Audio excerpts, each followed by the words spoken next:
Rajya Sabha સચિવાલયના director પી નારાયણના નેતૃત્વ હેઠળ રાજ્યસભા સચિવાલયના 50 જેટલા અધિકારીઓનું ડેલિગેશન ગુજરાતના 4 દિવસીય અભ્યાસ પ્રવાસે છે.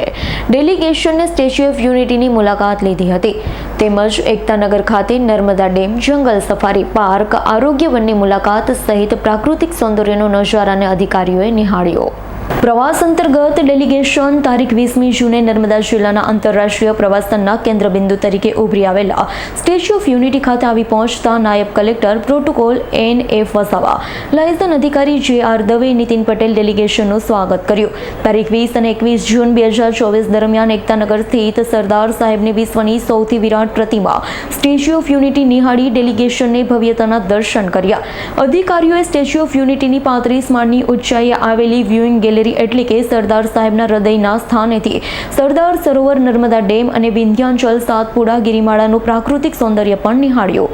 મુલાકાત દરમિયાન એસઓયુના ગાઈડ હેતુકભાઈ ત્રિવેદીએ સ્ટેચ્યુ ઓફ યુનિટીના સમગ્ર નિર્માણ કાર્ય, પ્રોજેક્ટની વિશેષતા અંગે ઝીણવટભરી માહિતીથી વાકેફ કર્યા. તદુપરાંત ડેલિગેશને ગુજરાતની જીવાદોરી સરદાર સરોવર, નર્મદા ડેમની મુલાકાત લઈ ડેમનો ઇતિહાસ, તેમાં સંગ્રહિત જળરાશિના ઉપયોગ અંગે માહિતી મેળવી. લેઝર શો પણ નિહાળ્યો હતો. ડેલિગેશન એકતાનગર ખાતે આવેલા વિવિધ આકર્ષણો પૈકી જંગલ સફારી પાર્ક, આરોગ્ય વન, એકતા મોલ અને ગાર્ડનની મુલાકાત લઈ જાણકારી મેળવી હતી. દીપક જગતાપનો રિપોર્ટ, S9 ન્યૂઝ, રાજપીપળા. અમારી તમામ માહિતીથી અપડેટ રહેવા માટે જોડાયેલા રહો S9 ન્યૂઝ સાથે.